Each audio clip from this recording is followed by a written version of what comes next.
நான் ஹெல்த்தியாக சாப்பிட்றேன், ஆனால் வந்து எனக்கு வெயிட் லாஸே நடக்க மாட்டேங்குது. ஸோ இது எதனால் அப்படின்னு தெரியுமா?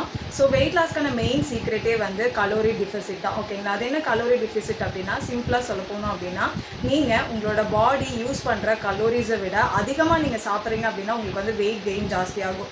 இதே வந்து அதோட கம்மியாக நீங்கள் சாப்பிட்றீங்க அப்படின்னா உங்களுடைய வெயிட் லாஸ் ப்ராசஸ் வந்து நடக்கும். ஓகேங்களா?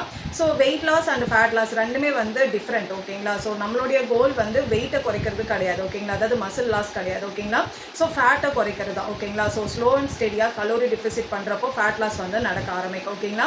ஸோ ஒரு ஹெல்த்தியான ஃபேட் லாஸ் அப்படிங்கிறப்போ வீக்லி 0.5 kg குறைக்கிறது வந்து பெட்டராக இருக்கும். ஓகேங்களா? அதுக்கு நீங்கள் டெய்லி ஒரு 500 வந்து கலோரி டிஃபிசிட் வந்து நமக்கு வேணும். ஓகேங்களா? ஸோ அதுக்காக நீங்கள் வந்து லோ கலோரியாக கம்மியான ஃபுட்டு நீங்கள் சாப்பிட்லாம். இல்லைன்னா அதுக்கு தகுந்த மாதிரி எக்ஸசைஸ் மூமெண்ட்ஸ் வந்து நீங்கள் கொடுக்கலாம். ஓகேங்களா? அதுக்காக வந்து கலோரிஸ் கம்மியாக சாப்பிடணும் அப்படின்னு சொல்லிட்டு நீங்கள் ரொம்ப கம்மியாகவும் கலோரி சாப்பிட்டீங்க அப்படின்னா அது வந்து அன்ஹெல்தி மெட்டபாலிசம் ஆயிடும். ஓகேங்களா?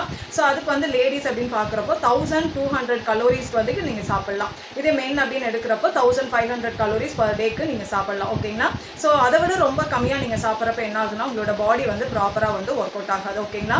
ஸோ இந்த மாதிரி உங்களுக்கு வந்து கலோரி டிஃபிசிட்னா என்ன, உங்களுக்கு எவ்வளோ கலோரி தேவைப்படுது, நீங்கள் எவ்வளோ சாப்பிடணும் அப்படிங்கிற கால்குலேஷன் உங்களுக்கு தெரியல அப்படின்னா நீங்கள் இன்றைக்கே எங்களுடைய ஃபிட் ப்ளூ மாம்ஸ் கம்யூனிட்டியில் ஜாயின் பண்ணிக்கலாம். ஒரு சஸ்டைனபிளான வேலை நீங்கள் ஃபேட் லாஸ் ஜர்னியை கொண்டு போகலாம்.